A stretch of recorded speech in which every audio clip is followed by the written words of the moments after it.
संसारदावा नलनीहलोका त्राणाय कारुण्यं घनघनात्वम्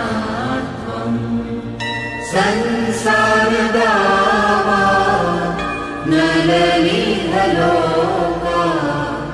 त्राणाय कारुण्यं घनघनात्वम् प्राप्तस्य कल्याणं गुणनवस्य वन्दे गुरो श्री चरणारविन्दम् वन्दे गुरो श्री चरणारविन्दम् वन्दे गुरो श्री